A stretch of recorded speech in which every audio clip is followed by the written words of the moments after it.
High বন্ধুরা, শাকিব খানের তাণ্ডব মুভি সত্যি তাণ্ডব লাগিয়ে দেওয়ার মতো।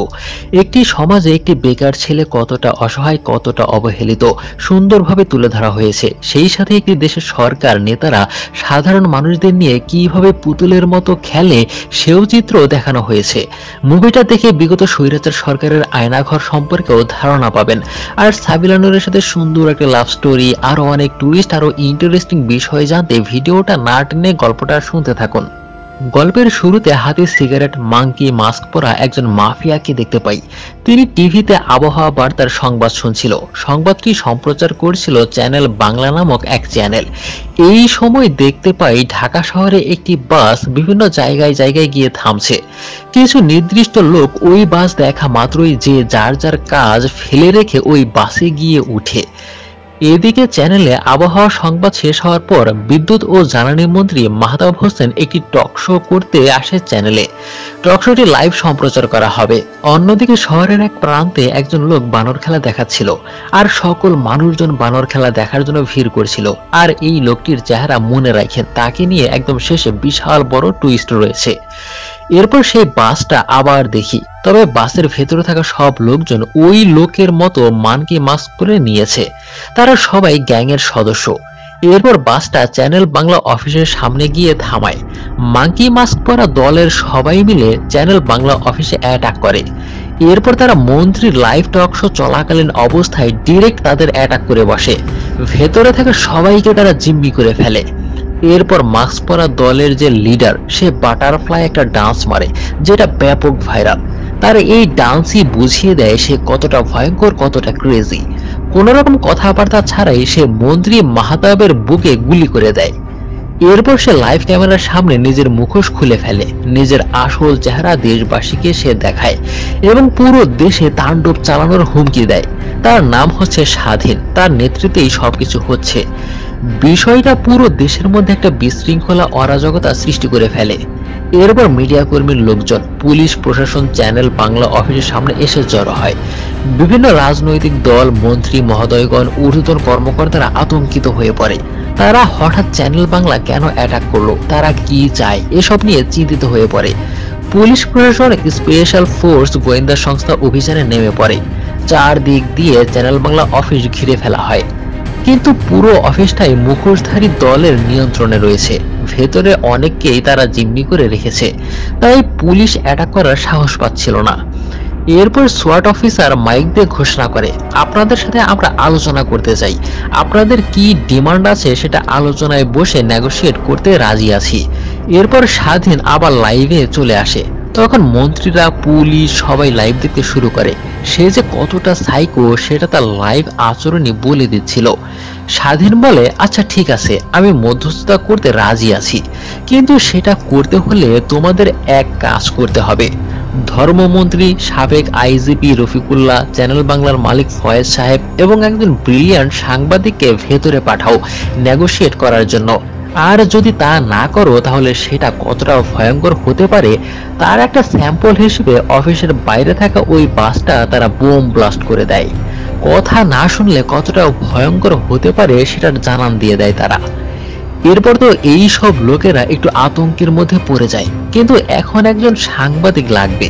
কোন সাংবাদিক ভেতরে যাবে এটা নিয়ে তারা ডিসকাস করতে থাকে। চ্যানেল বাংলার মালিক ফয়েজ সাহেব অবসরপ্রাপ্ত সাংবাদিক সাইরা আলীর কথা বলে, তাকে এই মুহূর্তে প্রয়োজন, সে খুবই সাহসী। এরকম একজন ভয়ানক সন্ত্রাসীকে ট্যাকেল দেওয়ার জন্য তাকেই প্রয়োজন। কিন্তু এই সাইরা আলী খান সাংবাদিকতা ছেড়ে দিয়েছিল সেটা এই ফয়েজ সাহেবের জন্যই, কিন্তু কেন সেটা শেষে জানতে পারবেন। এই পরিস্থিতি ট্যাকেল দেওয়ার জন্য আবার সেই সাইরা আলীকেই তারা অফিসে ডাকে। এরপর যথেষ্ট নিরাপত্তা নিয়ে তারা একে একে পর্যায়ক্রমে অফিসের ভেতরে যায়। ভেতরে যাওয়ার পর বেশ কিছু জিম্মিদের ছেড়ে দেওয়া হয়, সেই সাথে মাহতাবকেও বের করে দেওয়া হয় চিকিৎসার জন্য। এরপর ভেতরে সবাইকে একত্রে দেখতে পাই, আর স্বাধীন সোফায় শুয়ে শুয়ে আরাম করছিল। স্বাধীন তাদের সবাইকে নিয়ে চ্যানেল বাংলা লাইভে একটা টক শো করবে, আর তাদের সবার ইন্টারভিউ নেবে সাইরা আলী। কিন্তু আইজিপি, ধর্মমন্ত্রী এরা কেউই লাইভে কোনো টক শো করতে রাজি হতে চাচ্ছিল না, কারণ কি না কি প্রশ্ন করে বসবে আর কোন তথ্য বের হয়ে যাবে এই ভয় ছিল তাদের মধ্যে। কিন্তু স্বাধীনের কথার বাইরে যাওয়ার কোনো সুযোগ নাই। যা মধ্যস্থতা হবার, যা আলোচনা হবার, এসব কিছু লাইভে হবে, গোপনে কোনো কিছুই হবে না, কারণ সবকিছু জানার অধিকার জনগণের আছে। এরপর স্বাধীন তার লোকদের বলে, এদের সবাইরে রেডি কর। এরপর তার লোকেরা অফিসের মেকআপ রুমে নিয়ে গিয়া তাদেরকে ইন্টারভিউর জন্য প্রস্তুত করে। এরপর দেখতে পাই সাইরা আলী চ্যানেল বাংলা লাইভে চলে আসে। তিনি বলেন, আজকে এমন এক লাইভ করতে যাচ্ছি, আমার মনে হয় না এরকম লাইভ পৃথিবীতে এর আগে কোথাও হয়েছে।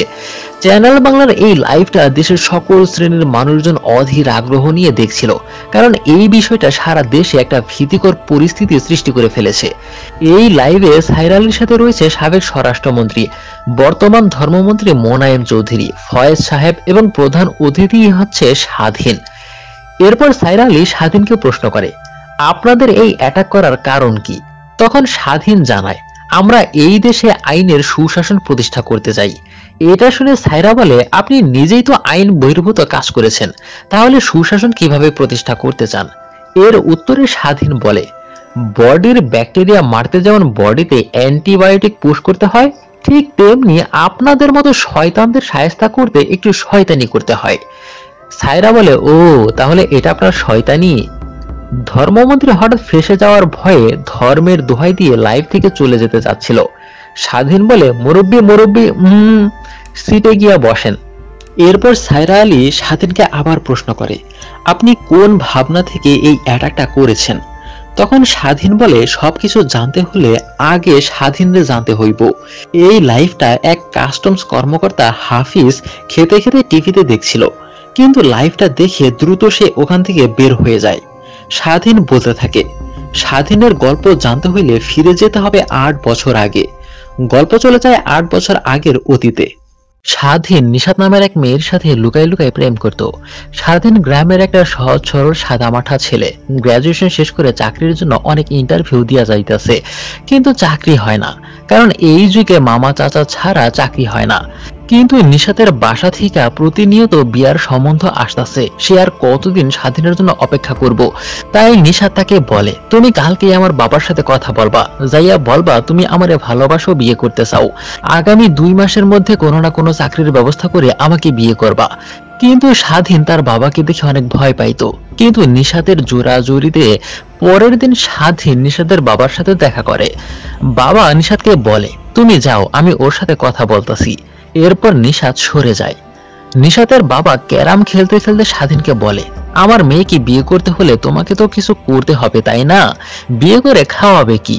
স্বাধীন নিশাতের বাবার কাছে 2 মাস সময় চায়, 2 মাসের মধ্যে চাকরির ব্যবস্থা করে ফেলবে সে। নিশাতের বাবা তাকে 2 মাস সময়ও দেয়। এই সময়ের মধ্যে সে যদি চাকরি ম্যানেজ করতে পারে তাহলে নিশাতকে স্বাধীনের কাছে বিয়ে দেবে, তা না হলে অন্য কারো হাতে তুলে দেবে। কিন্তু স্বাধীনের কোথাও চাকরি হচ্ছিল না। এই নিয়ে সে একদিন বাবার সাথে ঝগড়াও করে। আজকাল মামা চাচার সুপারিশ ছাড়া, তাদের জোর ছাড়া নিজের যোগ্যতায় চাকরি হয় না। স্বাধীনের বাবা ছিল একজন শিক্ষক, খুবই সৎ মানুষ। সে মানুষকে সবসময় সৎ শিক্ষাই সে দিয়েছে, তাই বাবাও ছেলেকে সবসময় পরামর্শ দিত, কষ্ট হলেও নিজের যোগ্যতায় প্রতিষ্ঠিত হতে পারলে তার চেয়ে বড় শান্তি আর কিছুতে নাই বাবা। এভাবে চলে যায় আরো 1 মাস। স্বাধীনের হাতে বাকি আছে 1 মাস। তাই বাধ্য হয়ে একদিন গ্রাম ছেড়ে স্বাধীনকে চলে আসতে হয় ঢাকায় চাকরির খোঁজে। বিভিন্ন জায়গায় চাকরির ইন্টারভিউ দেয়। রেজাল্ট ভালো থাকা সত্ত্বেও শুধুমাত্র এক্সপিরিয়েন্স না থাকার কারণে চাকরি হচ্ছিল না। এরপর একদিন হঠাৎ স্বাধীনের কাছে চাকরির কনফার্মেশনের একটা মেইল আসে, তাকে জয়েন করার ডেটও বলে দেওয়া হয়। এই মেইল দেখে স্বাধীন তো খুশিতে আত্মহারা হয়ে যায়, তার চাকরি হইয়া গেছে। সঙ্গে সঙ্গে সে নিশাতকে খুশির সংবাদটা জানিয়ে দেয়। তাদের বিয়ে এবার কেউ আটকাতে পারবে না। নিশাত তার বাবাকেও জানিয়ে দেয় স্বাধীনের চাকরি হয়েছে। এরপর স্বাধীন চাকরির জয়েনিং ডেটে চাকরিতে জয়েন করতে যায়, কিন্তু বড় স্যার হঠাৎ দুঃখ প্রকাশ করে তাকে বলে, আসলে চাকরিটা আপনার হয় নাই, টাইপিং মিস্টেকের জন্য ভুল করে আপনার কাছে মেইলটা চলে গেছে। এই কথা শুনে স্বাধীনের চেহারা একদম মলিন হইয়া যায়। এরপর অফিসের পিয়ন আইসা জানায়, চাকরিটা আসলে আপনারই হয়েছিল, কিন্তু বড় স্যার টাকা খাইয়া আরেকজনের চাকরিটা দিয়া দিছে। স্বাধীনের যোগ্যতা থাকা সত্ত্বেও চাকরি হয় না, কিন্তু বাড়িতে সবাই সে তো জানাইয়া দিছে আমার চাকরি হয়েছে। এখন এই মুখ সে কিভাবে দেখাইব? স্বাধীন নিশাতরে এই কথা জানাইতে চাইয়াও সাহস পায় না, তাই সে এরপর থেকে মিথ্যা কথা বলা শুরু করে। তার চাকরি হয়েছে বলে নিশাতের বাবা তাদের বিয়ের দিন তারিখও ঠিক করে ফেলে। স্বাধীন এলেই তাদের বিয়ে হবে, কিন্তু স্বাধীন ঢাকার রাস্তায় রাস্তায় ঘুরতে থাকে চাকরির জন্য। এরপর অন্য এক অফিসে সত্যি সত্যি একদিন স্বাধীনের চাকরি হয়। স্বাধীনের স্বপ্নগুলো যেন এবার সত্যি বাস্তবায়ন হবে। স্বাধীনকে বলা হয়, আপনি কবে জয়েন করবেন? স্বাধীন জানায়, স্যার আমার বিয়ে ঠিক হইয়া আছে, বিয়েটা করেই আমি চাকরিতে জয়েন করব। তারাও স্বাধীনের জন্য শুভকামনা জানায়।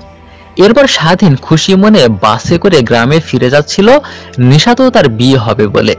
কিন্তু হঠাৎই রাস্তায় পুলিশের রেড পড়ে। এরপর বাস থেকে পুলিশ হঠাৎই স্বাধীনরে ধইরা নিয়ে যায় কোনো কারণ ছাড়াই। এরপর পুলিশ কাস্টডিতে আইনা তারে প্রচুর মারধর করা হয়, অনেক টর্চার করে। পুলিশ অফিসার কামরুল তাকে বলে যে, কেন তুই হ্যারিসকে খুন করেছিস বল। স্বাধীন বলে, আমি সত্যিই কাউরে খুন করি নাই স্যার, কালকে আমার বিয়া, পরিবার আমার জন্য অপেক্ষা করতেছে। কামরুল তার একটা ভিডিও ফুটেজ দেখায়, গুলশানের এক হেড অফিসের পাশে বৈশা আছে, ওইখানে খুন হইছে। তাই কামরুল তারা মারধর কইরা স্বীকার করানোর চেষ্টা করে, খুন তুই করছস। কিন্তু স্বাধীন কোনোভাবেই স্বীকার করছিল না। গল্প চলে আসে বর্তমানে। এই লাইভ টকশো কামরুল দেখা টেনশনে পড়ে যায়। সায়রা তখন স্বাধীনকে বলে, তাহলে আপনিই সেই খুনি যে হ্যারিসকে খুন করেছিলেন? স্বাধীন বলে, এইটা তো প্রমাণ হয় নাই। সায়রা বলে, কারণ আপনি জেল থেকে পালাইছিলেন, পুলিশ আপনাকে কখনোই অ্যারেস্ট করতে পারে নাই। স্বাধীন বলে, অ্যারেস্ট নাকি গুম করা হয়েছিল আমারে? সায়রা এর উত্তর জানতে চায়। স্বাধীন বলে, এর উত্তর এনআরআই নিজ মুখে দেবে, এই জন্যই তো তাদের এখানে আনছি। স্বাধীন যে গুম হইয়া গেছে এটা তার পরিবার জানতোই না। এদিকে তো নিশাত সারাদিন ধরে বউ সেজে অপেক্ষা করতেছিল, কিন্তু স্বাধীনের আসার কোনো খোঁজ খবর নাই। সায়রা বলে, আপনাকে কারা গুম করেছিল, কোথায় ধরে নিয়ে গেছিল? স্বাধীন বলে, ওখানকার কারো চেহারা আমি দেখতে পারতাম না, কালো কাপড় পরাইয়া আমারে অন্য এক জেলে আনা হয়। ওইখান থেকে আমার চিৎকার, আমার কোনো খবর বাইরে যাওয়ার সুযোগ ছিল না। ওই জেলকে বলা হয় আয়রন সেল। আপনাকে আরো ভালোভাবে বুঝিয়ে বলতে হলে এই আয়রন সেল হচ্ছে বিগত স্বৈরাচার সরকারের আয়নাঘর। স্বাধীন বলে, এরপর একদিন হঠাৎ সে জানতে পারে তার নিশাত সুইসাইড করেছে, কারণ নিশাতের জায়গায় অন্য কাউকে সে স্বামী হিসেবে গ্রহণ করতে পারবে না। সায়রা বলে, আপনি এইমাত্র বললেন আয়রন সেল থেকে কোনো খবর ভেতরে বা বাইরে যাওয়ার সুযোগ নেই, তাহলে আপনি কি করে সেখান থেকে খবর পেলেন? এই কথা শুনে মন্ত্রী মহোদয়গণ বলে, এসব তার বানোয়াট কথা, আমরা এর তীব্র নিন্দা জানাই। স্বাধীনও বলে, আমিও আমার সাথে হওয়া অন্যায়ের তীব্র নিন্দা জানাই। অন্যদিকে দেখতে পাই সোয়াট মেম্বাররা গোপনে চ্যানেল বাংলা অফিসে আচমকা কাউন্টার অ্যাটাক করছে। এতে করে স্বাধীনের বেশ কিছু মেম্বার নিহত হয়। তারা আস্তে আস্তে ভেতরে আসছিল। তখন একজন আয়েশা স্বাধীনরে জানায়, তারা আমাদের কাউন্টার অ্যাটাক করছে। অবস্থা বেগতিক বুঝতে পেরে স্বাধীন লাইভ থেকে 2 মিনিটের বিজ্ঞাপন বিরতি নেয়, আর বিরতির পর অনেক চমক অপেক্ষা করতেছে। এরপর স্বাধীন 2 মিনিটের বিরতি নিয়ে সোয়াট মেম্বারদের সাথে লড়াই করতে থাকে। স্বাধীন একাই তাদের দুমড়ে মুচড়ে দেয়, কিন্তু হঠাৎই সায়রা পিস্তল হাতে তাকে ধরে ফেলে। পরবর্তী দৃশ্যে দেখতে পাই স্বাধীনকে ধরে অফিসের ভেতরে নিয়ে আসে, কিন্তু মন্ত্রীরা স্বাধীনের লোকদের কাছে বন্দী ছিল। স্বাধীন তার লোকদের নির্দেশ দেয় মন্ত্রীদেরকে মেরে ফেলতে। তখন ওপর থেকে আবার নির্দেশ আসে স্বাধীনকে ছেড়ে দিতে। তখন বাধ্য হয়েই স্বাধীনকে ছাড়তে হয় এবং সমস্ত সোয়াট মেম্বাররা পিছিয়ে যেতে বাধ্য হয়। এরপর আবার লাইভ টকশো শুরু হয়। তখন স্বাধীন জানায় সে কিভাবে আয়রন সেল থেকে নিশাতের মৃত্যুর খবর জানলো। আয়রন সেলে অনেক কয়েদিদের আটকিয়ে রাখা হয়েছে।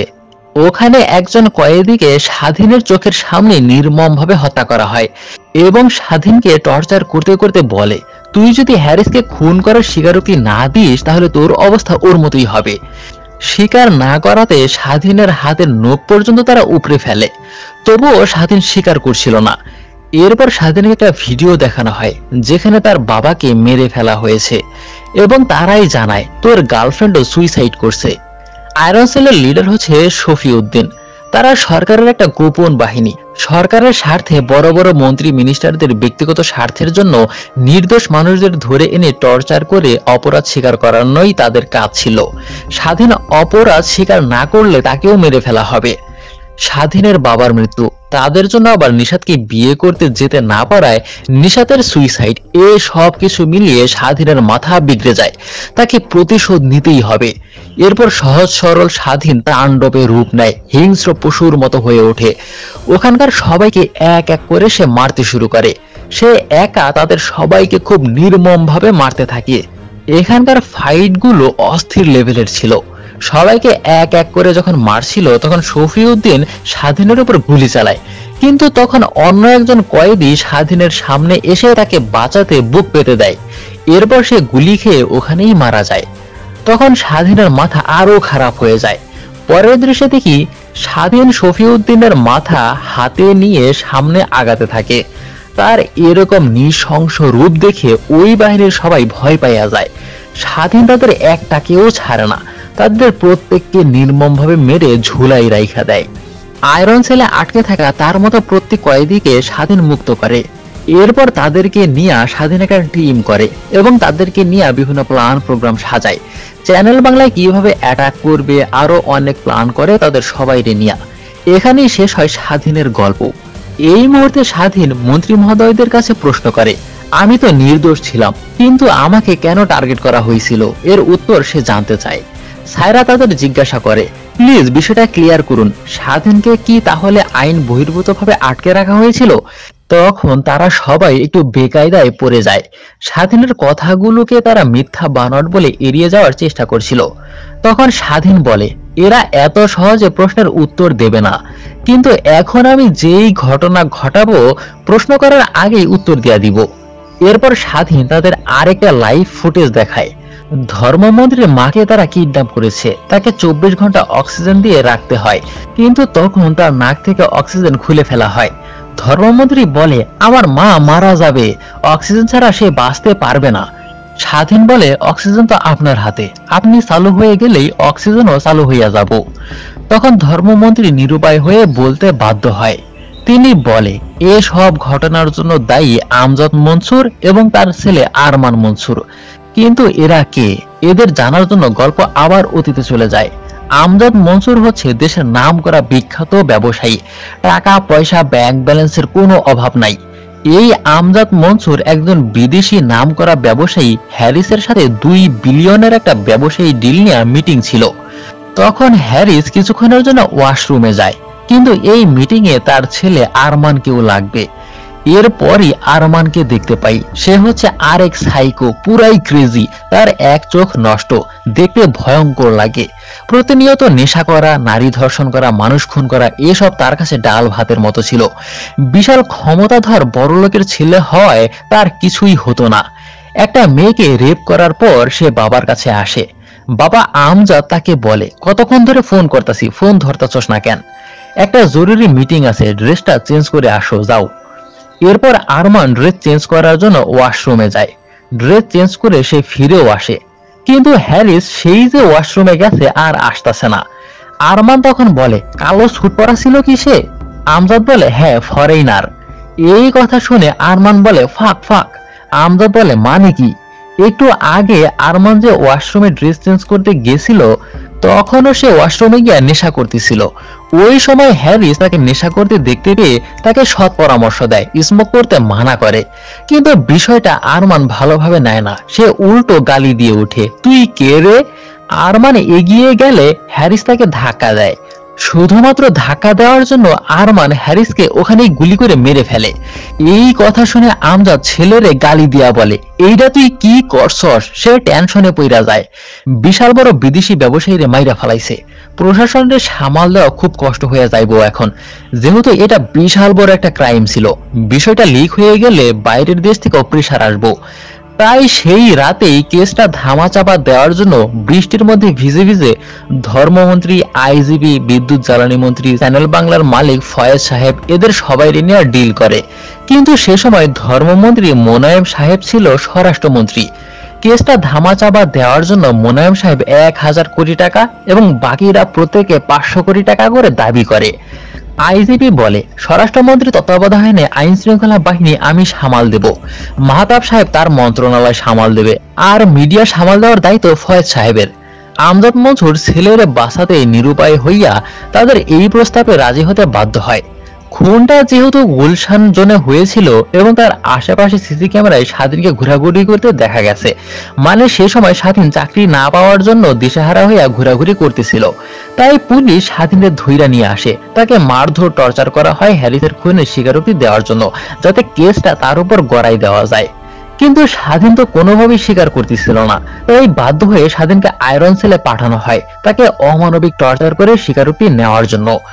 এই সব শুনে সাইরা বলে, বাহ চমৎকার, তার মানে আপনারা স্বীকার করতেছেন যে হ্যারিসের খুনের সাথে স্বাধীনের কোনো সম্পর্ক নাই। মন্ত্রী স্বীকার করতে বাধ্য হয়। তখন আইজিপি ভালো সাজার জন্য বলে, একজন মন্ত্রী এসব কিভাবে করতে পারে? ধর্মমন্ত্রী তখন বলে, তুইও তো 500 কোটি খাইছস, খাস নাই? তখন তাদের মধ্যে এসব নিয়ে ঝগড়া বাইজা যায়, একে অপরের সব কুকৃতি ফাঁস কইরা দেয় ক্যামেরার সামনে। দেশের সাধারণ উৎসুক জনতা এসব শুনে স্বাধীনের পক্ষে দাঁড়িয়ে যায় এবং দুর্নীতিগ্রস্ত মন্ত্রীদের যত ব্যবসায়ী প্রতিষ্ঠান ছিল সবকিছু ভাঙচুর করতে শুরু করে দেশের জনগণ। সারা দেশের মানুষ তাদের যথাযথ শাস্তি দেওয়ার জন্য রাস্তায় নেমে যায়। এরপর স্বাধীন নির্দেশ দেয়, এই তিনটারে দড়ি দিয়া বাইন্দা আইন শৃঙ্খলা বাহিনীর হাতে তুইলা দে। এই কথা শুনে উৎসুক জনতা উল্লাসে মেতে ওঠে। ওই মুহূর্তে সাইরা ফয়েজ সাহেবকে বলে, আপনার মনে আছে কি মনে নেই তা আমি জানি না, আমি আপনাকে বলেছিলাম সত্য হচ্ছে বট গাছের মতো, যতই চাপা দেন না কেন সত্য একদিন ছিঁড়ে খুঁড়ে বের হয়ে যাবে। কিন্তু ফয়েজ সাহেব রাজনৈতিক স্বার্থে সরকারের বিরোধিতা বা সত্য নিউজ করতে বাধা দিত, সেজন্য সাইরা সাংবাদিকতা ছেড়ে দিয়েছিল। এরপর দেখি তাদের তিনজনকে পুলিশের হাতে তুলে দেওয়া হয়, জনগণ তাদের টার্গেট করে ঢেল মারতে থাকে। অন্যদিকে সাইরা দেশের মানুষের কাছে তুলে ধরে তাদের মতো এমন দুর্নীতিগ্রস্ত ব্যক্তিদের জন্য রাজনীতি কলুষিত হচ্ছে, দুর্নামের শিকার হচ্ছে পুলিশ বাহিনী, আস্থা হারাচ্ছে মিডিয়া। এরপর স্বাধীনের টিমের লোকজন সাধারণ জনগণের সাথে মিশে অফিস থেকে বের হয়ে যায়, তাদেরকে আর ধরতে পারে না। কিন্তু স্বাধীন পালায় না। সাইরা বলে, আপনি গেলেন না কেন? স্বাধীন জানায়, আমি স্যালেন্ডার করব। কিন্তু সাইরা বলে, এই হাজার হাজার মানুষজনের থেকে আপনাকে অ্যারেস্ট করে নিয়ে যাওয়া অসম্ভব হয়ে যাইব, কারণ বাইরে দেশের জনগণ স্বাধীনের মুক্তির জন্য আন্দোলন করতেছে। এরপর স্বাধীন দেশের মানুষের উদ্দেশ্যে ভাষণ দেয়, আমার সাথে যারা অন্যায় করছে তাদের আসল মুখোশ আমি দেশের মানুষের কাছে খুইলা দিছি, কিন্তু এদের মুখোশ খুলতে গিয়ে আমি নিজের হাতে আইন তুইলা নিছি, আইন বহির্ভূত কাজ করছি। তাই আমি চাই আমারও বিচার হোক, আমি চাই দেশে আইনের শাসন প্রতিষ্ঠা হোক, আর যেখানে অন্যায় দেখবেন সেখানে প্রতিবাদ করবেন। জনগণ তখন তাকে বাহবা দিতে থাকে। এরপর স্বাধীন পুলিশের কাছে নিজে আত্মসমর্পণ করে। এরপর এখানে একটা ফ্ল্যাশব্যাক দেখানো হয়। হ্যারিস হত্যাকাণ্ডের সময় দেশ থেকে অনেকে গুম হয়ে যাচ্ছিল, এমনকি সাইরার আপন ছোট ভাইও হঠাৎ গুম হয়ে যায়। আর এই গুম হওয়া নিয়ে সাইরা চ্যানেল বাংলায় রিপোর্ট করতে থাকে, কিন্তু রিপোর্টগুলো রাজনৈতিক ব্যক্তিদের জন্য হুমকি হয়ে দাঁড়ায়। ফয়েজ সাহেবের উপর প্রেসার আসে, সরকার বিরোধী রিপোর্ট তৈরি করলে তার চ্যানেলে ক্ষতি হবে। সেজন্য ফয়েজ সাহেবের সাথে তর্কাতর্কি করে সাইরা চ্যানেলে রিপোর্ট করা ছেড়ে দিয়েছিল, কারণ সে কোনো মিথ্যা নিউজ করতে পারবে না। এরপর দেখি টক শো লাইভ চলাকালীন সময়ে 2 মিনিটের বিজ্ঞাপন বিরতিতে সাইরা যখন স্বাধীনকে ধরে ফেলেছিল, ওইটা আসলে তাদেরই একটা প্ল্যান ছিল। সাইরা স্বাধীনের টিমেরই একজন মেম্বার, কিন্তু কিভাবে? সাইরার ছোট ভাই যে গুম হয়ে গেছিল, সেই ঘটনার পর একদিন স্বাধীন সাইরার সাথে দেখা করে এবং তাকে বলে যে, আমি আর আপনার ছোট ভাই আয়রন সেলে একই সাথে ছিলাম, আপনার ভাইকে একজনের মার্ডারের স্বীকারোক্তি দেওয়ার জন্য বলছিল, কিন্তু সে স্বীকার করতেছিল না বলে আমার চোখের সামনে আপনার ভাইকে মাইরা ফেলাইছে। সেখানে অনেক নিরপরাধ মানুষকে নির্মমভাবে হত্যা করছে তারা। স্বাধীন সাইরাকে বলে, আমরা সিদ্ধান্ত নিছি এই কাজের সাথে যারা জড়িত তাদের প্রত্যেকের প্রতিশোধ নিব, আপনিও চাইলে যোগ দিতে পারেন। এরপর সাইরা নিজের ভাইয়ের খুনের বদলা নিতে স্বাধীনের সাথে যোগ দেয়। আর চ্যানেল বাংলায় অ্যাটাক করার প্ল্যান দিয়েছিল সাইরা নিজেই, কারণ সে চেয়েছিল তাদের লাইভে এনে দেশের মানুষের কাছে তাদের মুখোশ খুলে দেওয়া। স্বাধীনকে পুলিশ যখন ধরে নিয়ে যাচ্ছিল, তখন মাঝ রাস্তায় মাস্ক পরা আবার সেই লোকজন পুলিশের গাড়ি আটকিয়ে দেয়। এরপর মাস্ক পরা লোকগুলো পুলিশের গাড়ি হামলা করে। পুলিশের গাড়ি হামলা করে তারা স্বাধীনকে নিয়ে ওখান থেকে পালিয়ে যায়। এরপর একজন সাইরাকে ফোন করে জানায়, স্বাধীন পুলিশকে মেরে পালিয়ে গেছে, আপনি দ্রুত মন্ত্রণালয়ে চলে আসুন। এটা শুনে সাইরা নিজেও অবাক হয়ে যায়। আর এদিকে দেখি সব সত্য যেহেতু ফাঁস হয়ে গেছে, তাই আমজাদ মনসুরও কট খাইয়া গেছে। আমজাদের পিএস এই সুযোগে তার ছেলেরে ফোন করে জানায় আমজাদ মনসুরের যত ব্যবসা সম্পত্তি আছে তাড়াতাড়ি সবকিছু দখল দে। তার ছেলে আরমান আবার তার জিম্মাতেই ছিল, তাকে শিকল দিয়ে আটকায় রাখা হয়েছে। তাই সে আরমানকে পুলিশের হাতে তুইলা দিয়া সবকিছু দখল করে নিতে চায়। এরপর যখন আরমানের কাছে যায় তখন আরমান বুঝতে পারে তারা পুলিশের কাছে ধরাই দিব। তাই আরমান তার গলায় শিকল পেঁচিয়ে সাইকো কিলারের মতো ওখানে তাকে হত্যা করে। এরপর আরমান ওখান থেকে ক্রেজির মতো বের হয়ে আসে। এদিকে মন্ত্রণালয়ে স্বাধীনের বিষয়টা নিয়ে খুব কনফিউশনে পড়ে যায় তারা ভুল মানুষকে আবেগ দেখাচ্ছে না তো। তখনই সেখানে পুলিশ অফিসার কামরুল চলে আসে। সে এসে জানায় আমি প্রথম স্বাধীনকে গ্রেপ্তার করছিলাম। লাইভে এতক্ষণ যেই স্বাধীনকে তারা দেখছে সে আসলে স্বাধীন নয়। কামরুল এটা জানানোর জন্য অনেকে ফোন করছে কিন্তু কেউ রিসিভ করে নাই। কামরুল স্বাধীনকে গ্রেপ্তার করার পর তার ব্যাপারে ইনফরমেশন নেওয়ার পর বুঝতে পারে সে আসলে নির্দোষ। কামরুল তার লাইভ স্টোরির গল্পটা জানে, নিশাতের সাথে তার প্রেমের গল্পটা, কিন্তু লাইভে থাকা স্বাধীন ছেলেটা কে তাহলে? এরপর তাকে যখন আয়রন সেলে নেওয়া হয় সেটার সাথে কামরুল জড়িত ছিল না। আয়রন সেলে স্বাধীনকে অপরাধ স্বীকার করার জন্য অনেক টর্চার করে, তার জীবন একদম নরক বানাই ফেলে। আর এই দুঃখের কথাগুলো তার পাশের সেলে থাকা একজন কয়েদিরে সে কইতো। ওই কয়েদি তারে বলে তুই চিন্তা করিস না, আমি কয়েকদিনের মধ্যে সবাইরে মাইরা এখান থেকে পালাই যামু, তরেও মুক্ত করমু। এতক্ষণ যে গল্প শুনেছি সেটা স্বাধীনের গল্প ঠিকই, কিন্তু লাইভে সাক্ষাৎকার দেওয়া ছেলেটা স্বাধীন নয়, তাহলে সে কে? তখন ওখানে সেই কাস্টমস অফিসারও চলে আসে। সে একটা ফাইল দেখিয়ে বলে 2005 সালে বর্ডার এলাকায় আমার পোস্টিং ছিল, সেখানে সোনা পাচারকারী একটা সংঘবদ্ধ চক্রকে ধরে ফেলি। এখানে তাদের ছবিও আছে, দেখেন আপনারা। আর সব থেকে ভয়ঙ্কর যে তথ্যটা সেটা হচ্ছে লাইভে থাকা ওই ছেলেটার নাম হচ্ছে মিখাইল। আয়রন সেলে থাকা অবস্থায় স্বাধীনের কাছে তার জীবনের গল্প শুনা মিখাইল লাইভ টক শোতে নিজের স্বাধীন পরিচয় দিয়া গল্প বলছে। আদতপক্ষে সে স্বাধীন নয়, সে হচ্ছে মোস্ট ওয়ান্টেড শীর্ষ সন্ত্রাসী মিখাইল, যারে পুলিশ 17 বছর ধরে খুঁজতেছে। এসব শুনে সবার মাথা ঘুরা যায়। আর এই মিখাইল যখন আয়রন সেলে সবাইরে মাইরা পালায়া যাইতেছিল তখন তারে বাঁচাতে গিয়া স্বাধীনের মৃত্যু হয়। তখন মিখাইল বলে স্বাধীন তুই আমার জন্য জান দিলি, আমি তোর হয়ে প্রতিশোধ নিমু। এরপর স্বাধীন এর প্রতিশোধ নিতে সবাইকে মেরে ওখান থেকে সে পালায় এবং লাইভ টক শোতে সবার মুখোশ খুইলা দেয়। এসব শুনে সায়রা শুধু মাথা থাপড়ায়, সে কত বড় ভুল কইরা ফেলছে। তখন আরো একজন অফিসার দৌড়ে এসে বলে স্যার, বাংলাদেশ ব্যাংকে রিজার্ভে থাকা সমস্ত গোল্ড ডাকাতি হয়েছে। চ্যানেল বাংলায় যে টিম অ্যাটাক করছিল তাদের আরেকটা টিম ব্যাংক ডাকাতি করছে। এরপর দেখি শুরুতে একজন লোককে বানর খেলা দেখাতে দেখেছিলাম, সেই লোক পরবর্তীতে ওখান থেকে টিম নিয়ে ব্যাংকে অ্যাটাক করে। ব্যাংক অ্যাটাক করে ব্যাংক থেকে সমস্ত গোল্ড টাকা পয়সা লুট করে নিয়ে চইলা যায়। মিখাইল কি মাস্টারমাইন্ড গেমটাই না খেলছে, সারা দেশের মানুষরে স্বাধীনের গল্প বইলা দেশের মনোযোগ অন্যদিকে ধাবিত করে আরেক দিক দিয়া তাদের আরেকটা টিম ব্যাংক লুট করে ফেলছে। মিখাইল এখন ধরা ছোঁয়ার বাইরে। এরপর মন্ত্রী বলে মিখাইলকে যে করে হোক ধরতে হবে, আকাশেই থাক আর পাতালেই থাক। সাইরাও বলে আমিও এই খেলার শেষ সেকেন্ড পর্যন্ত দেখে ছাড়বো। এরপর আরো একটা টুইস্ট, আরো একটা ক্যারেক্টারের এন্ট্রি হয়, সেটা হচ্ছে মাসুদ, সুরঙ্গের মাসুদ, পুরাই গ্যাংস্টার। মাসুদের এক লোক জানায় মিখাইল যে ব্যাংক লুট করছে সেটা তাদের সুরঙ্গ খুঁড়ে লুট করার কথা ছিল, কিন্তু আমাদের মধ্যে কেউ একজন এই প্ল্যান লিক করে দিছে। এরপর মাসুদ তার দলে থাকা সেই বেঈমানকে নির্মমভাবে ওখানে মেরে ফেলে আর বলতে থাকে আমার জীবনে বেঈমানের কোনো জায়গা নেই। দলের লোকেরাও তার সাথে স্লোগান দেয় বেঈমানের কোনো জায়গা নাই। সবশেষে মাসুদ একটা ডায়লগ দেয় মিখাইল ওইটা আমার টাকা, আমার টাকা কেউ নিতে পারবো না, জায়গায় জায়গায় সেদা করে দেব, ঘুমাইতে পারবি না, আমি মাসুদ, সুরঙ্গের মাসুদ। এরপর আমরা মিখাইল রে দেখতে পাই, সে অলরেডি সবকিছু লুট করে দেশ ছেড়ে পালাই গেছে। মিখাইল ধরা ছোঁয়ার বাইরে। তখন মিখাইল হাতের মাঝখানের আঙুল দেখিয়ে দেয়, অর্থাৎ কেউ তার কিছুই ছিঁড়তে পারবো না। এই মুভিটার আরো সিকুয়েল আসবে সামনে, যেখানে মাসুদ আর মিখাইলের টক্কর চলবো। গল্পটা পুরো টুইস্টে ভরা। সবশেষে কেমন লাগলো অবশ্যই কমেন্ট বক্সে জানাবেন। সবাইকে ধন্যবাদ।